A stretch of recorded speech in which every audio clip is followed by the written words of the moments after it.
ओम अज्ञानतिमिरन्धस्य ज्ञानाञ्जनशलाकया चक्षुरुन्मीलितं येन तस्मै श्रीगुरुवे नमः।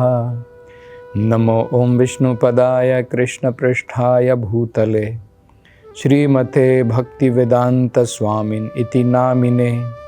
नमस्ते सरस्वती देवे गौरवाणी प्रचारिणे निर्विशेषा शून्यवादी पाश्चात्य देश तारिणे। जय श्री कृष्ण चैतन्य प्रभु नित्यानंद श्री अद्वैत गदाधर श्रीवासदि गौर भक्त वृंद। हरे कृष्णा कृष्ण कृष्णा हरे हरे, हरे राम राम राम हरे हरे।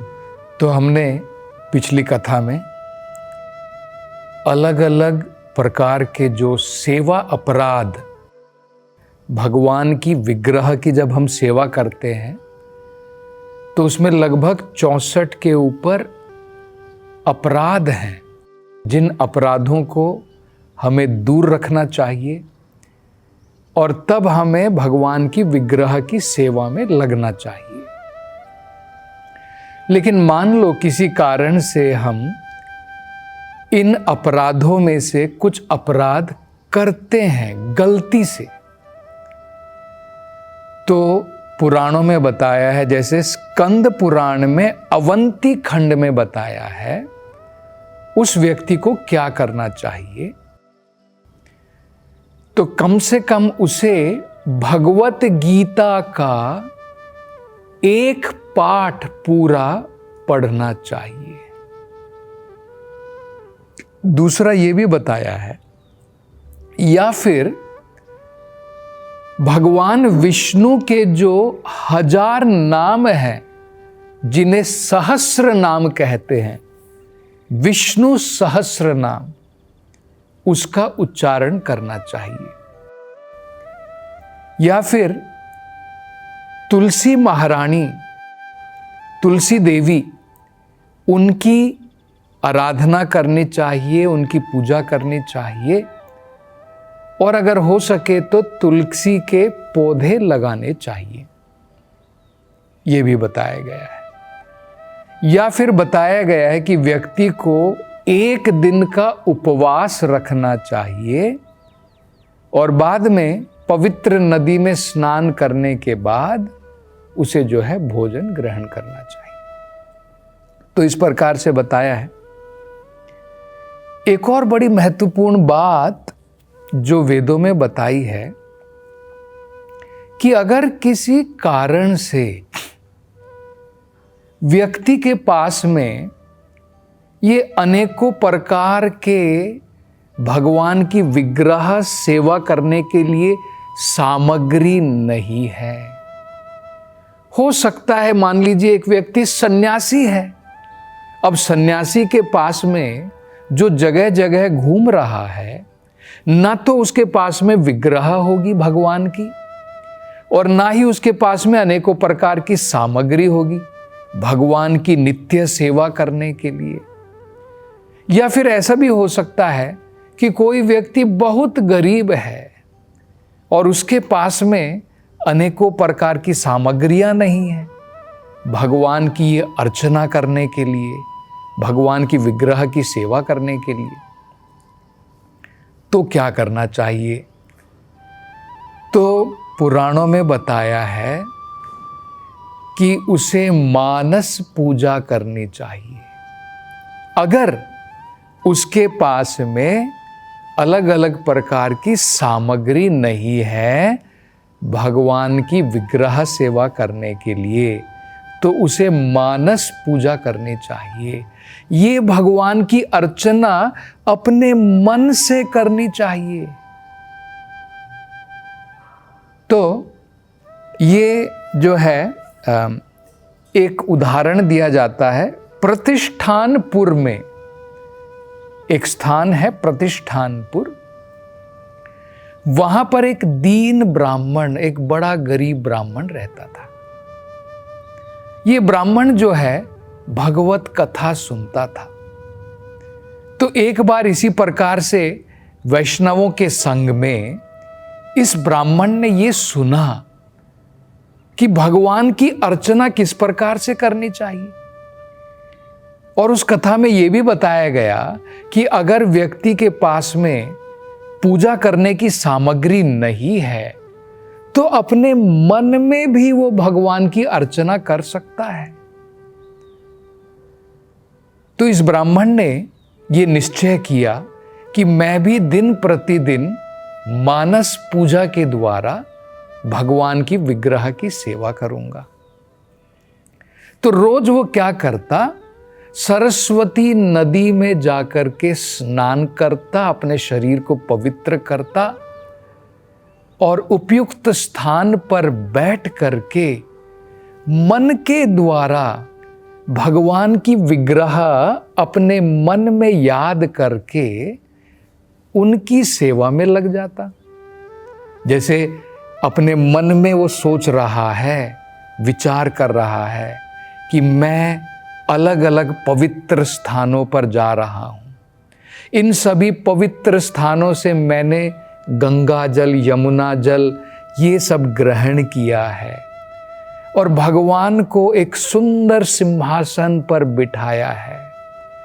भगवान को सिंहासन पर बिठाने के बाद में भगवान की आरती, अनेकों प्रकार से उपचारों के द्वारा भगवान की आरती वो कर रहा है। उसके बाद में भगवान का अभिषेकम, इन पवित्र जलों के द्वारा भगवान का अभिषेकम, और अभिषेकम के बाद में भगवान को वस्त्र प्रदान करके दोबारा भगवान की आरती। इस प्रकार से वो दिन प्रतिदिन भगवान की सेवा में लगा रहता। भगवान को भोग चढ़ाना, भगवान को वस्त्र पहनाना, सब कहां कर रहा है? मन में विचार कर रहा है। एक दिन क्या हुआ, ये ब्राह्मण जो है उसने सोचा कि आज मैं भोग में भगवान को खीर चढ़ाना चाहता हूं, दूध की खीर जो होती है। तो देखिए क्या होता है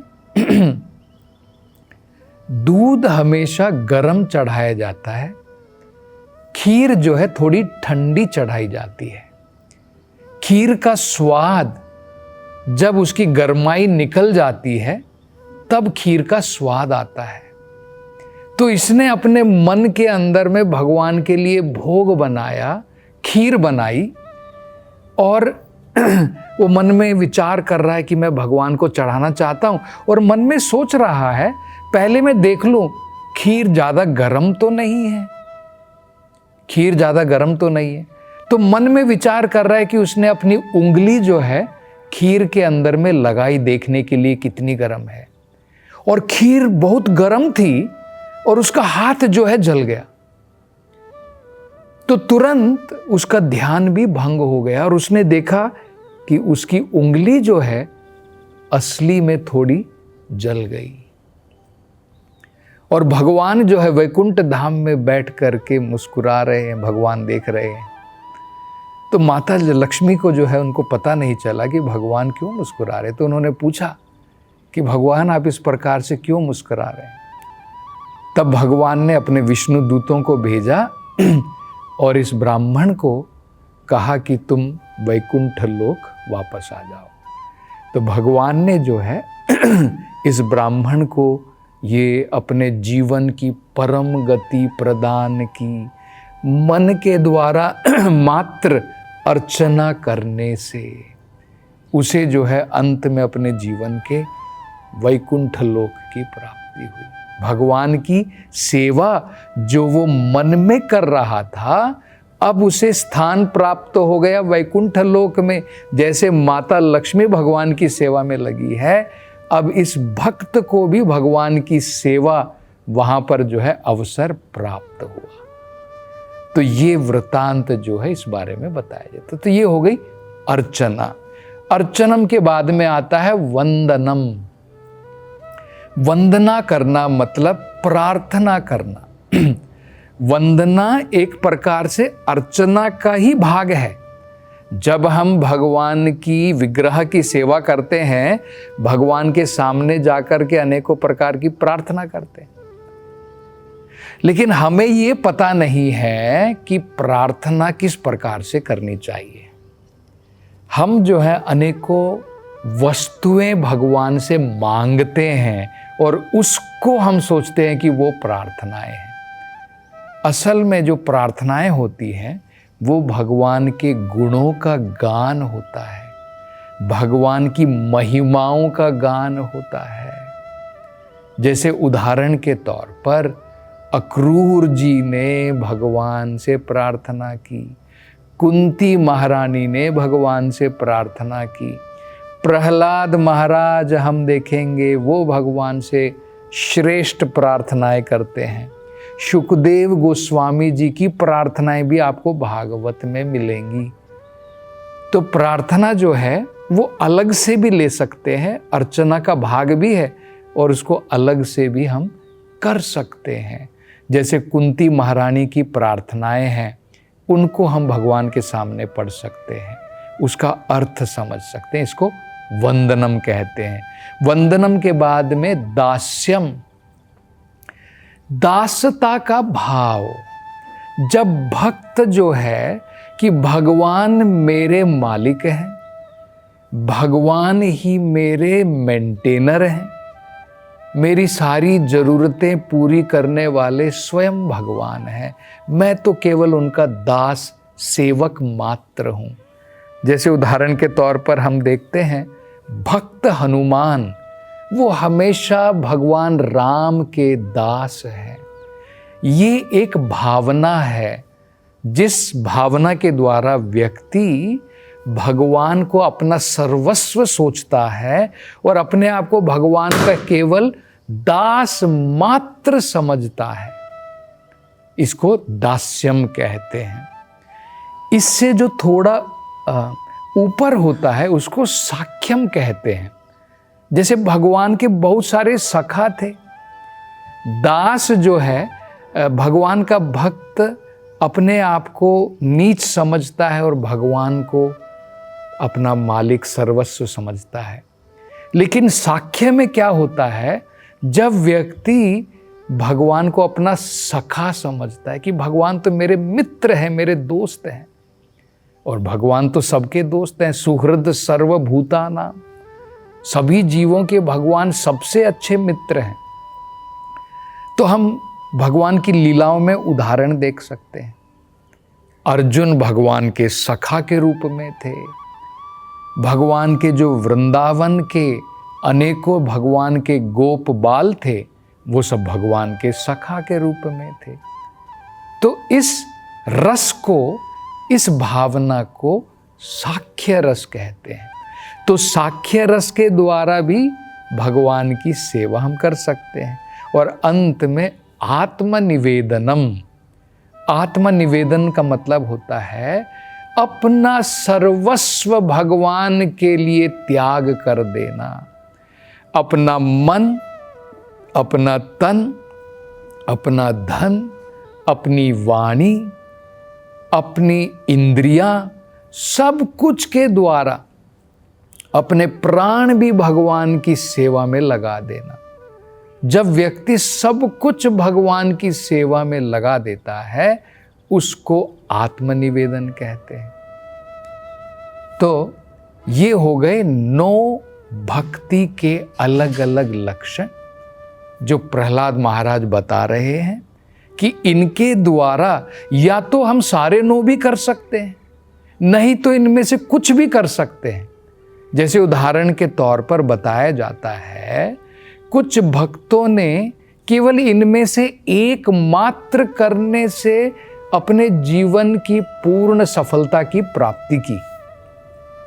जैसे श्रवणम, श्रवणम का उदाहरण दिया जाता है।